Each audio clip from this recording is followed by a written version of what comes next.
बिस्मिल्लाहिर्रहमानिर्रहीम, अस्सलाम वालेकुम। प्रोग्राम हेल्थ टॉक और मैं हूं अरसला ताहिर। सभी देखने सुनने वालों करते हैं जी खुशामदीद प्रोग्राम में। और कहते हैं जी तंदुरुस्ती हजार नेमत है, जान है तो जहान है, सेहत सबसे पहले है। ऐसी बहुत सारी बातें अपने घरों में अपने बड़ों से, हमारे जिस एनवायरनमेंट में हमारा ब्रॉटअप हुआ है, यही हम सुनते हुए हैं। लेकिन एग्जैक्टली प्रैक्टिकली अगर हम जिंदगी की बात करें या जिंदगी गुजारने की बात करें तो उस तरह से हमारी जिंदगी गुजर नहीं रही है। जिस सेहत को बनाने के लिए हम पूरी जिंदगी मेहनत करते हैं, कमाते हैं, खाते हैं, पीते हैं, एंड में यही होता है कि हमने वो कुछ कोताहियां, वो कुछ गलतियां अपनी प्रैक्टिकल लाइफ में की होती हैं कि वो सेहत जो है बनने के बजाय सेहत हमारी खराबी की तरफ जा रही होती है। रूटीन भी हमारी ऐसी है, खाना पीना भी हमारा ऐसा है, लाइफ स्टाइल जैसे मैं कहूँ वो भी ऐसा है, और कुछ हमारी कहते हैं ना निगलेक्ट करते हैं कुछ बहुत इंपॉर्टेंट चीज़ों को। उसमें सबसे ज़्यादा अगर किसी चीज़ को हम नज़रअंदाज करते हैं वो मेरी और आपकी सेहत है। हम सेहत को, जो कि जिस वक्त तक हमारे हाथों पैरों में जान होती है हमें लगता है कोई मसला ही नहीं है, हम कमा रहे हैं, ठीक है, ये खा लेंगे, वो खा लेंगे, दवाइयाँ कर लेंगे।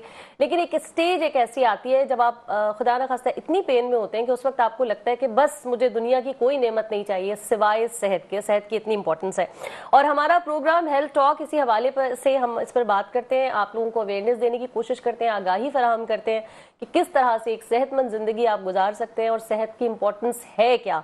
हर हफ्ते एक डॉक्टर हम बुलाते हैं अपने पास और मुख्तलिफ मौजूआत पर बात की जाती है। आज जिन डॉक्टर साहिबा ने हमें ज्वाइन किया है, जिनको जब जैसे मैं हमेशा से कहती हूँ कि नाम मैं अक्सर भूल जाती हूँ, आज मैंने सोचा देख के जब मैं अनाउंस करूंगी।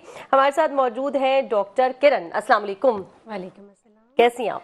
Thank you so much. सबसे पहले आपको वेलकम। अल्हम्दुलिल्लाह, आई एम गुड। ठीक है, अच्छा डॉक्टर साहबा, पहले तो हम टॉपिक की तरफ तो आएंगे। माशाल्लाह से बड़े अच्छा आप टॉपिक आज लेकर आई हैं जिन पर हम बात करेंगे। हम अपने देखने वाले सुनने वालों को भी बता दें कि बड़ा अच्छा आज ये मौजू लेकर आई हैं। वो मौजू है जिस पर हर दूसरे बंदे की ये प्रॉब्लम है। लेकिन पहले मैं चाहूंगी डॉक्टर साहबा ज़रा बताएं कि क्यों हम अपनी सेहत, जो कि सबसे ज्यादा इंपॉर्टेंट है, शुरू से हम सुनते हुए भी ये आते हैं कि सेहत की बहुत अहमियत है, जान है तो जहान है, और ऐसी पता नहीं कितनी मिसालें हैं, कैसे क्या क्या चीजें हमारे पास मौजूद है, फिर भी सेहत को हमेशा थोड़ा सा दूसरे तीसरे दर्जे पे रखा जाता है। क्या वजह है इसकी? देखिए अर्सला, आपने बहुत अच्छा क्वेश्चन किया है। जैसे हम अपनी लाइफ में हर चीज़ का बजट सेट करते हैं, हर चीज़ को हमने स्केड्यूल किया होता है कि हम इस डे को ये करना है, हमने ये शॉपिंग करनी है, ये हमारी प्रायोरिटीज़ हैं, ये मंथ को हम यही करने वाले हैं। अच्छा, लेकिन हमने कभी भी अपना हेल्थ का बजट नहीं बनाया होता। वो हमेशा से अनएक्सपेक्टेड कोई भी ऐसे सर्कमस्टांसेस क्रिएट हो जाएंगे कि you have to visit a doctor. वो हम कभी मुसीबत में पड़ जाएगी कोई तो डॉक्टर के पास जाना पड़ता है। कभी ये वाली बात होता है कि अगर आपको कोई हार्ट बर्न है, like if you have pen at any area, आपने कभी नहीं सोचा एक दफा मैं कंसल्ट कर लूं किसी भी स्पेशलिस्ट से। आप मेडिकेशंस खुद लेते हो, आप सेल्फ मेडिकेट करते हो, आप हर वो चीज़ कर रहे होते हो, लाइक आप अपनी डाइट का ख्याल नहीं रख रहे होते। हम हर चीज़ के पीछे भाग रहे होते हैं, हम अपना लाइफस्टाइल अच्छा नहीं करते, अपने लिए टाइम नहीं निकालते, एक्सरसाइज नहीं करते। कि ये वो रीजंस हैं कि at the end of the day हमें डॉक्टर को विजिट करना पड़ता है। फिर डॉक्टर्स लंबी चौड़ी लिस्ट लिख कर देते हैं एंड देन फिर वो विशियस साइकिल स्टार्ट हो जाता है। और फिर बिल्कुल सही कह रही हैं। अच्छा कह रही हैं बजट जो है वो सेहत का वाकई में नहीं रखा जाता, लेकिन अब कुछ ऐसा हो गया डॉक्टर साहबा कि बजट जो है मेडिसिन के लिए रखा जाता है ना। आप इतने परेशान हो जाते हैं कि आप हर घर में रखा जाता है ये 20-25 हज़ार या 10,000, जिसका जितना बजट होता है कि वो हमारी ये तो मेडिसिन आएंगी। काश हम इसको उल्टा चला रहे हो कि 10-20 हज़ार हम मेंटेन रखने के लिए रखें कि हम अच्छा फूड लेंगे, लाइफ स्टाइल चेंज करेंगे, कोई जिम ज्वाइन करेंगे, ऐसे ही अपने चेकअप करा लिया करेंगे, ऐसे ही बगैर बीमारी के अपने कुछ टेस्ट करवा लिया करेंगे। ये पैसे अगर उस लिए रखे जाएं तो शायद ये जो दवाइयों में जारी होती है ना, वो हमने कभी भी अपना बजट मेडिसिन का सोच के नहीं रखना चाहिए। You should make a budget या कोई भी अपना स्केड्यूल बनाएं कि आप जिम जा रहे हो, हेल्थ, यस, आप अपना फूड को उस तरीके से कर रहे हो। हम डिफरेंट रेस्टोरेंट्स पर जाते हैं, लाइक हमने प्लान किया होता है हम आज डिनर पे जा रहे हैं, लंच पे जा रहे हैं। ये हर घर पर है, किसी एक पर्टिकुलर हम उसको नहीं कहेंगे कि वो लोग फॉलो कर रहे हैं। हमें अपने लाइफस्टाइल के ऊपर फोकस करना है। हमारा लाइफस्टाइल बहुत सेडेंटरी होता जा रहा है, इसीलिए जितनी भी डिजीजेस हैं वो बिल्कुल वर्स्ट स्टेज में हमें पता चलती हैं। अर्ली स्टेज में पेशेंट उसको इग्नोर कर रहा होता है, सेल्फ मेडिकेट कर रहा होता है। बिल्कुल ऐसे। जो रेस्टोरेंट्स की बात कर लिया आपने, बाहर के खाने पीने की बात हो गई है, और हम अब आ जाते हैं मौजू पर।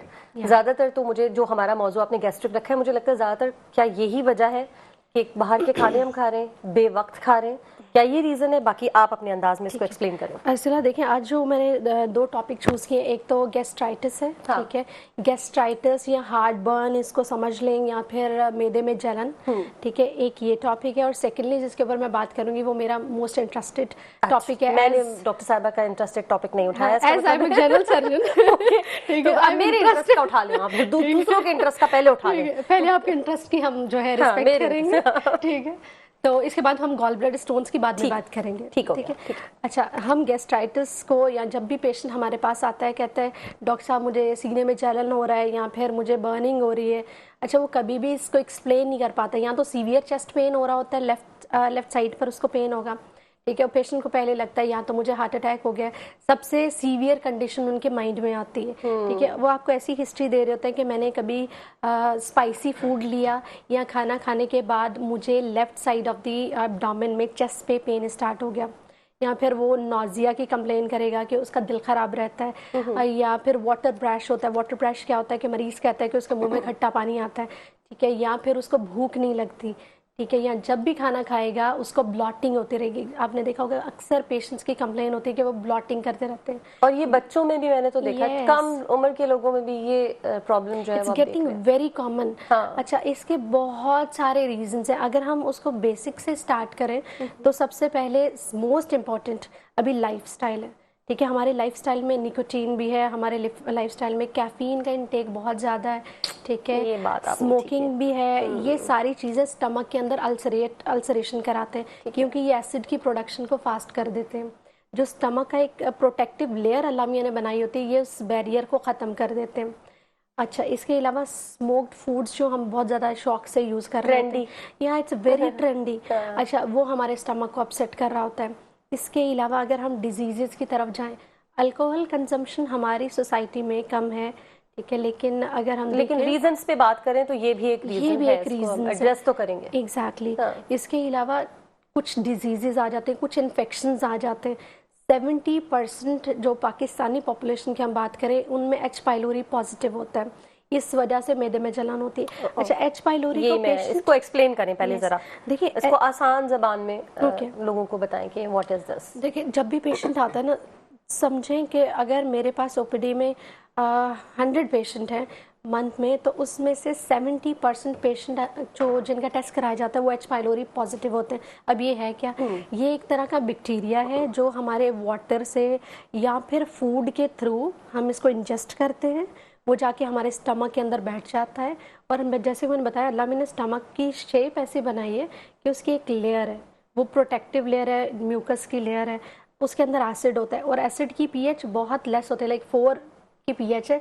इसके बावजूद स्टमक की वॉल खराब नहीं होती। ठीक, ये बैक्टीरिया आकर उस लेयर को खराब करता है, जिसके साथ फिर एसिड डायरेक्टली वॉल्स को लगता है और वो फिर अल्सरेशन करा देता है।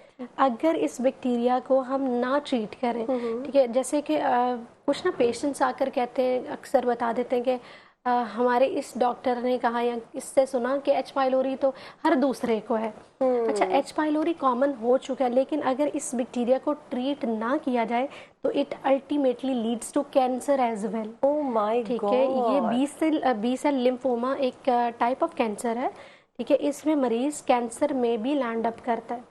अगर हम इसकी ट्रीटमेंट, इसकी डायग्नोसिस कर लेते हैं, इसकी treatment hardly like we have to give medications for 2 weeks और इसके बाद एंटासिड्स दिए जाते हैं ताकि स्टमक में जो अल्सरेशंस हो गई हैं वो सेटल हो जाए। अगर इसको ट्रीट किया जाए हम कैंसर से बच सकते हैं। ठीक है, ये बैक्टीरिया जब स्टमक में अल्सर करा देता है, it's very painful, it's a very long process. जब भी आप खाना खाओगे आपको पेट में दर्द होगा, ठीक है। इसके साथ आपको ब्लैक कलर स्टूल्स आ सकते हैं। इसका ये मतलब है यू आर इंटरनली ब्लीडिंग, अंदर से ब्लीडिंग हो रही है। Oh my god. Patient some time present करता है हमारे पास blood in the vomit, sometimes stool black colour के आ रहे होते हैं। जब भी अगर आपको एसिडिटी है या फिर हार्ड बर्न रहता है और ब्लैक स्टूल्स आ रहे हैं, तो never ignore, these are red flags. यही मैं, अच्छा मेरा भी सवाल जो था वो नेक्स्ट यही था कि इंडिकेशन क्या है कि आप उस तरफ जा रहे हैं, दूसरा उसका टेस्ट वगैरह फौरन करा लें, क्या सिलसिला है? अच्छा देखिए, इसका टेस्ट होता है ना, 2 तरीके से किया जाता है। एक होता है सिरोलॉजी। सिरोलॉजी क्या होता है, वो ब्लड से चेक किया जाता है। ठीक है। सिरोलॉजी मोस्टली पॉजिटिव आ जाती है। ठीक है, इसका मतलब है आपके अंदर एंटीबॉडीज बन चुकी है। लेकिन एक्टिव इन्फेक्शन हमें स्टूल से पता चलता है। तो उसका यूजुअली स्टूल का टेस्ट कराया जाता है। बाद में एंडोस्कोपीज भी होती है, लेकिन एंडोस्कोपी हर पेशेंट की नहीं होती। जो पेशेंट रिस्पॉन्ड नहीं कर रहे होते उनका फिर कैमरे वाला टेस्ट होता है और एंडोस्कोपी होती है और फिर बायोप्सी होती है। अगर आपको कभी भी रेड फ्लैग्स में अगर कोई पेशेंट आपके पास आ रहा है, जैसे आप पूछ रहे हैं ना कि हमें कैसे पता चलेगा, कोई सिम्टम्स ऐसे आ गए खुदा ना खासा किसी को कोई डेंजरस से, तो अब वो स्टेज पे जा रहे हैं कि डॉक्टर से कंसल्ट करें और टेस्ट करा लें, वो एक तो सिम्टम्स भी बता दें और उसके बाद फिर टेस्ट की तरफ मेरा अगर कंटिन्यूस पेन है किसी पेशेंट को, ठीक है, जब भी वो फूड ले रहा है उसको डिस्कम्फर्ट हो रहा है लेफ्ट साइड ऑफ एब्डोमेन पे, या उसको नोजिया रह रहा है, ठीक है, ब्लैक कलर स्टूल्स आ रहे हैं उसको, ठीक है, वेट लॉस हो रहा है उस पेशेंट का, और वाटर ब्रश है, ठीक है, ऐसे पेशेंट को हमेशा कंसल्ट करना चाहिए और एटलीस्ट अपना H pylori and ultrasound abdomen तो ज़रूर करवाएं। देखिए, जब तक आप फिजिशियन के पास या फिर जो स्पेशलिस्ट है इसका उसके पास नहीं जाएंगे ना, तो आप कभी भी आप खुद बहुत सारे टेस्ट करा लोगे, फिर अल्टीमेटली आपको पता चलेगा ये टेस्ट मैंने यूजलेस कराए। टू दी पॉइंट रहकर उसको ट्रीट करें। ठीक है, टेस्ट का मतलब बिल्कुल भी ये नहीं है कि खुद से जाके टेस्ट कराना है, डॉक्टर के पास जाना, अपनी कंडीशन बतानी और वो आपको टेस्ट जो प्रेस्क्राइब करेंगे कि ये टेस्ट आपको कराने, तो वही आप करा सकते हैं। अच्छा, इसके होने की वजूहात वही फूड ही है, क्या है इसका? देखिए, एच पाइलोरी मोस्टली जो हमारा ट्रांसमिट होता है कंटामिनेशन से होता है। हमारा वाटर इज कंटामिनेटेड, जो हम पानी पी रहे हैं, जो बेसिक नेसेसिटी है किसी भी सोसाइटी की, किसी भी कंट्री में, हमारा वाटर कंटामिनेटेड है। हम जो फूड यूज़ करें, आप देखेंगे जगह जगह फूड स्टॉल्स बने हुए हैं, कुछ बहुत अच्छे हैं लेकिन सारे उतने हाइजीन को मेंटेन नहीं करते, स्टैंडर्ड्स वो नहीं रखे हुए उन्होंने। ठीक है, हैंड वॉश करके फूड नहीं बनाया जा रहा, आपके हैंड्स के थ्रू भी जा रहा है। अच्छा, फैमिली का एक पर्सन अगर इन्वॉल्व है तो आपकी फैमिली के मल्टीपल पीपल इन्वॉल्व होंगे, क्योंकि आप उसको लिया आपने, ठीक है, आपके स्टूल के थ्रू पास आउट हो रहा है, आपने वॉश किया, आपके हैंड वॉश नहीं है, फिर आप इसके बाद दूसरे तरीके से खाना बनाएंगी, फिर स्पेशली फीमेल्स को, फिर इसके बाद आप पूरी फैमिली को ट्रांसमिट करेंगे। तो this is the basic reason. अगर आप लाइफस्टाइल अच्छा रखेंगे, आप जो है सैनिटरी कंडीशंस का ख्याल रखेंगे, हम बच सकते हैं। लेकिन water is the basic thing जिससे ये ट्रांसमिट होता है। अच्छा, बेसिक तो इसका वाटर, या क्या करें उसके लिए डॉक्टर साहबा? अच्छा, कोशिश ये करें, देखिए, एक तो फिल्टर प्लांट्स जगह जगह अवॉइड करें। इसके बावजूद फिल्टर प्लांट्स होने के बाद भी जो फिल्टर वाले लड़ने आते हैं, शक्ल देख ली सबने आपकी। सोच समझ के बोलिएगा, बहुत बड़ा बिजनेस है। नहीं, देखिए, सारे नहीं, देखिए बहुत अच्छे से नहीं है कुछ, वो हम बाद में बताएंगे आपको, सारे नहीं है। देखिए, अपने स्टैंडर्ड्स को अच्छा रखें। ठीक है, घर में अक्सर डॉक्टर्स हमसे बॉइल वाटर कर लें। हाँ जी, बिल्कुल। देखिए, बॉइल वाटर का जब मैं पेशेंट्स को कहती हूँ, कहते हैं डॉक्टर साहब हमारी तो गैस ही नहीं आ रही, तो ये भी प्रॉब्लम, बड़े मसले बेचारे पाकिस्तानियों के। देखिए, सही बात है, ये बात है, हमें देखिए इग्नोर नहीं कर सकते। अच्छा, फिर मैं ये कहती हूँ, अगर नहीं आ रहा तो अवन में गर्म कर ले, लकड़ी का। This is a very good idea. ठीक है, लकड़ी का चूल्हा, हाँ, ये यूज कर ले। वाटर बॉईल करें, हैंड को क्लीन रखें, और इससे हम बच सकते हैं, एटलीस्ट एच पाइलोरी से बच सकते हैं। और जो बाकी रिस्क फैक्टर है उनकी तो एक लंबी चौड़ी लिस्ट है। तो उसमें आपकी कॉफी का इंटेक बहुत सारा आ गया, आप निकोटीन ले रहे हैं, स्मोकिंग,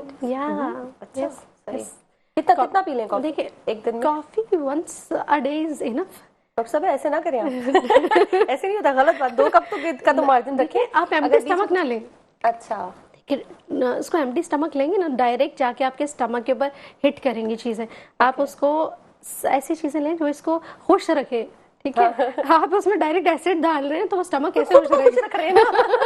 कॉफी से आपको मूड कितना अच्छा हो जाता है। अच्छा, चलिए जी, हम इस पे मजीद बात करेंगे। वक्त हो गया एक शॉर्ट ब्रेक का, जल्दी से जा रहे हैं ब्रेक पे, वापस आ रहे हैं, हमारे साथ बने रहिए। वेलकम बैक नाज़रीन, एक बार फिर से करते हैं खुशामदीद। प्रोग्राम हेल्थ टॉक में हूँ अरसला ताहिर। डॉक्टर साहिबा से बड़ी जबरदस्त इंटरेस्टिंग गुफ्तगू हो रही है। ऑफ कोर्स थोड़ा बहुत हम हंसी मजाक करें, लेकिन बात बहुत सीरियस की जा रही है, और बात की जा रही है यहाँ पर सेहत की, किस तरह से आप अपने आप को सेहतमंद रख सकते हैं। मैंने अजराही मजाक ही डॉक्टर साहिबा से पूछा था 3-4 कॉफी के मग जो है मैं पी लूँ। वैसे अजराही मजाक नहीं, बहुत सारे लोग इसको रूटीन में रखते हैं, मैंने भी बहुत लंबे अरसे तक रखा है, और फिर वाकई वो जो बर्निंग वाला कंडीशन थी मुझे भी फील हुई, क्योंकि वो एम्प्टी स्टमक पीने से आपको जरूर उसके नुकसानात होते ही होते हैं। लेकिन डॉक्टर साहबा कह रही है बस एक मग पीना, इससे ज्यादा नहीं पीना।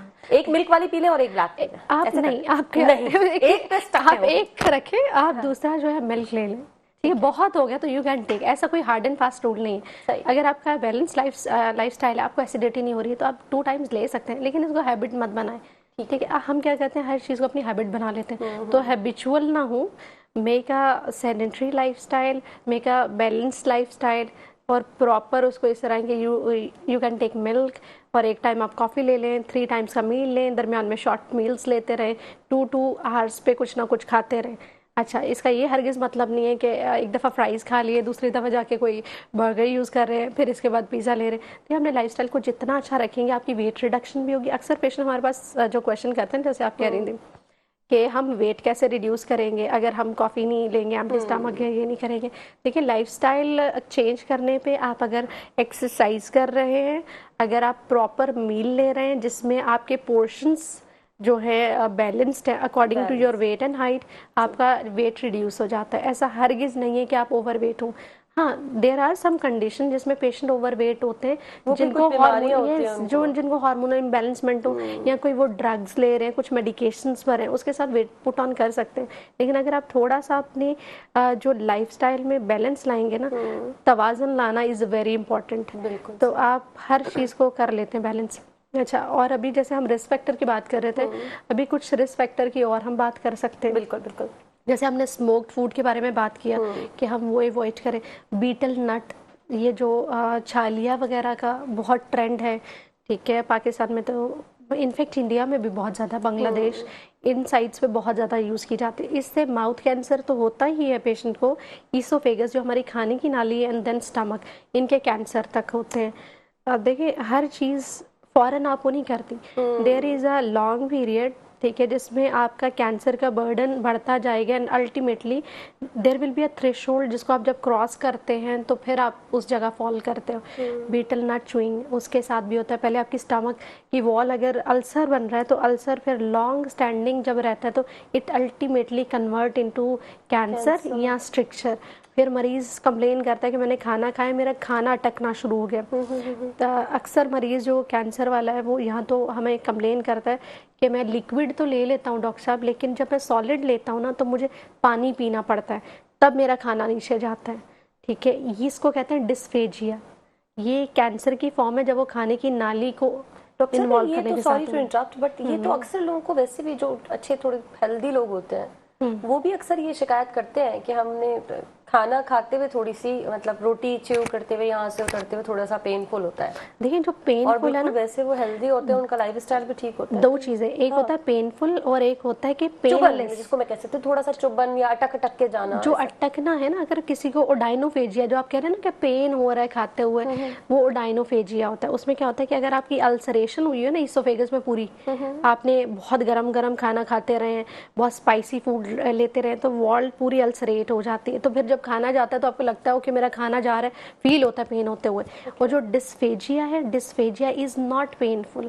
उसमें क्या होता है, मरीज कहता है कि मुझे पेनलेस डिफिकल्टी इन स्वॉलोइंग है, मतलब खाना खाने में मुझे दिक्कत है लेकिन पेन नहीं है। अच्छा, डेंजरस कौन सी चीज है फिर जरा बताएं। Dysphagia is dangerous. ओके, ठीक है, डिस्फेजिया इसलिए डेंजरस है, दिस इज द इंडिकेशन कि you are going toward malignancy side, मतलब कैंसर की तरफ जा रहे हैं।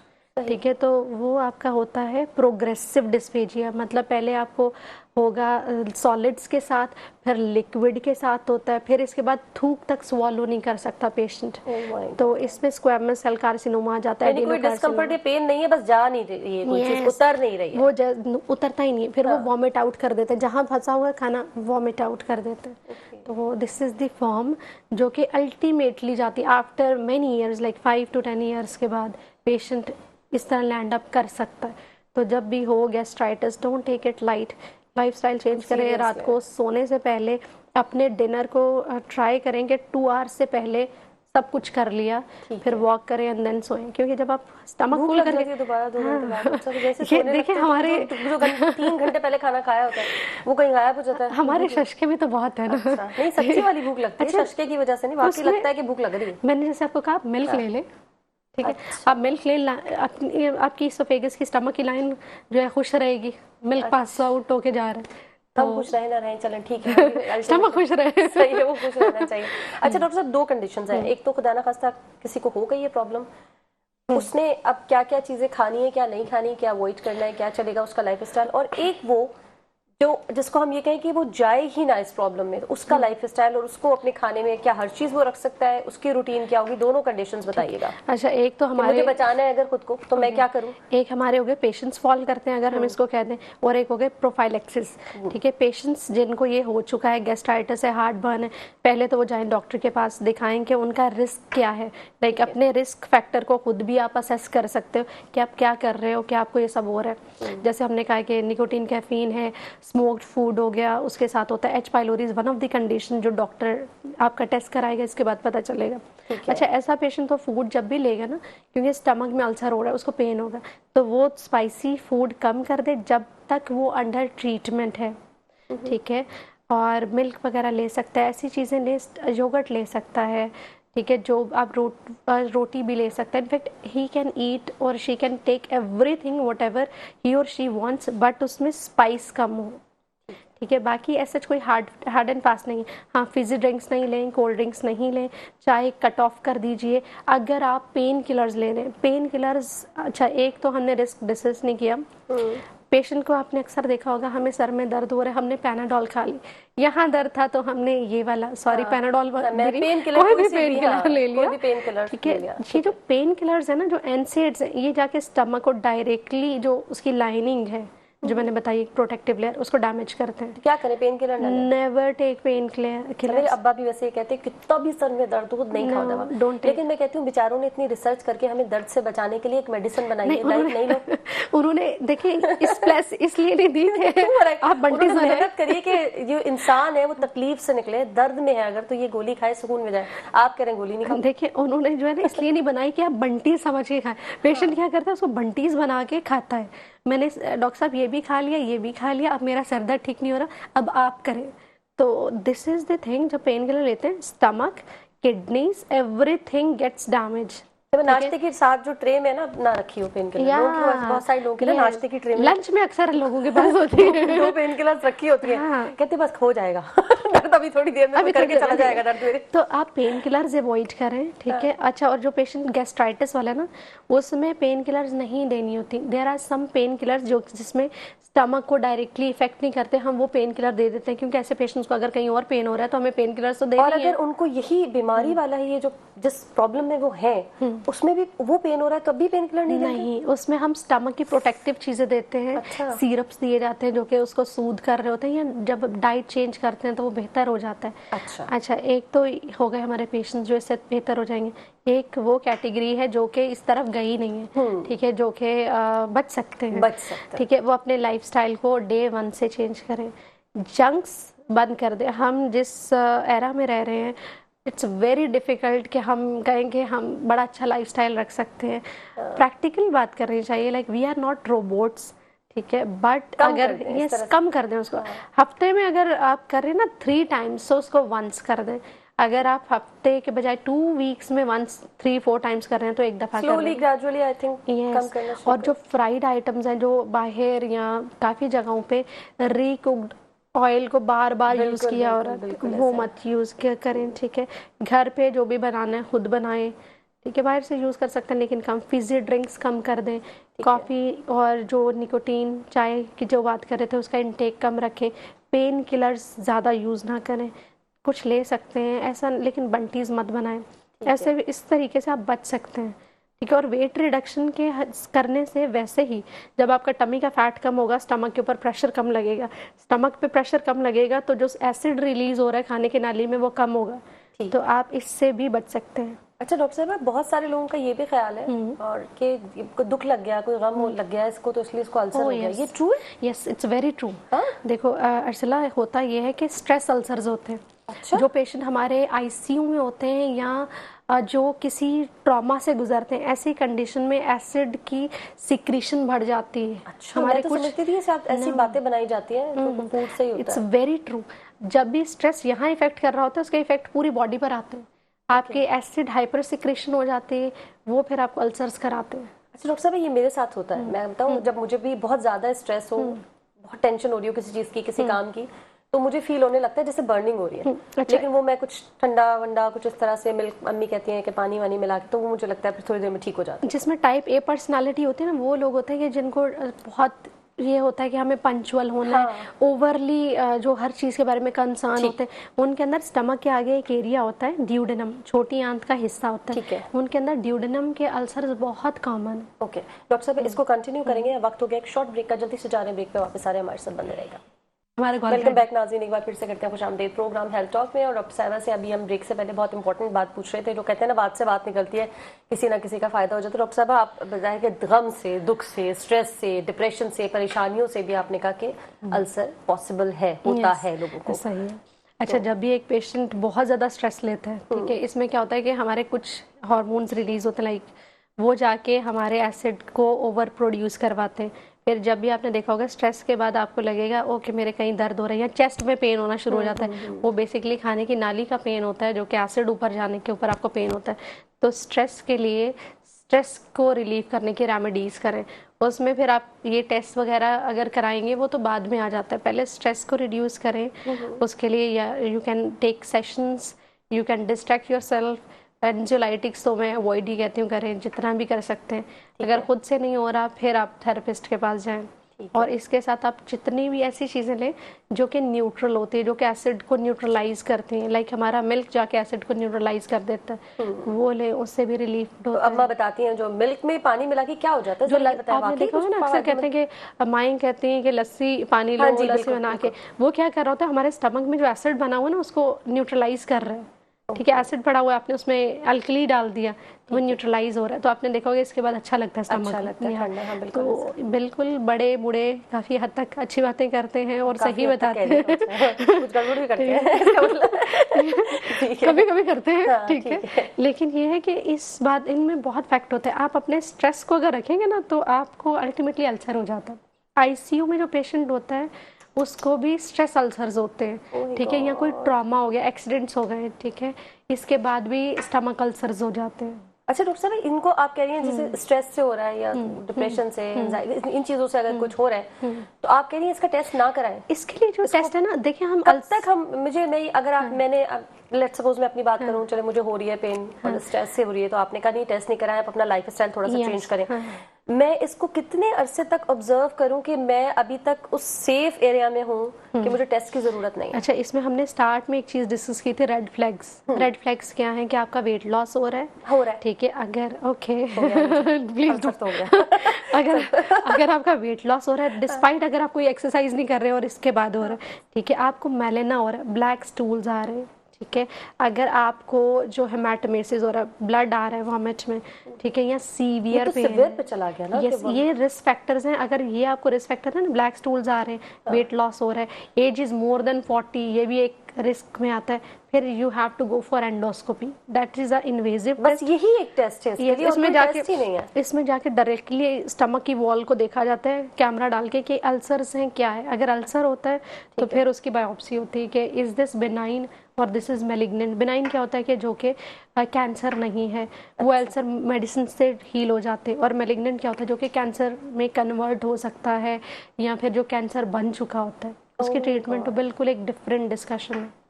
सही सही। अच्छा, टेस्ट आपने कहा एक ही test, always start from basic and then go to advance. वो आपका थेरेपिस्ट खुद डिसाइड करता है। अल्ट्रासाउंड होता है, एच पाइलोरी होता है, ब्लड टेस्ट होते हैं, देन एंडोस्कोपी आती है। लेकिन एंडोस्कोपी इज द टेस्ट जिसके थ्रू अल्सर्स को देखा जाता है। सही। डॉक्टर के पास भी अगर मैं जाती हूँ और बेसिक माफ कीजिएगा, बिल्कुल स्टार्ट ये वाली कंडीशन में जाती हूँ, तो वो भी फौरी तौर पर आपको टेस्ट नहीं लिखेगा, नहीं करते, आपको मेडिकेशन दी जाती है इस तरह की, जैसे हम बात कर रहे थे, जो थोड़ा सा कुछ एंटासिड्स होते हैं, पीपीआईज होते हैं, वो दिए जाते हैं और फिर आपका रिस्पॉन्स देखते हैं।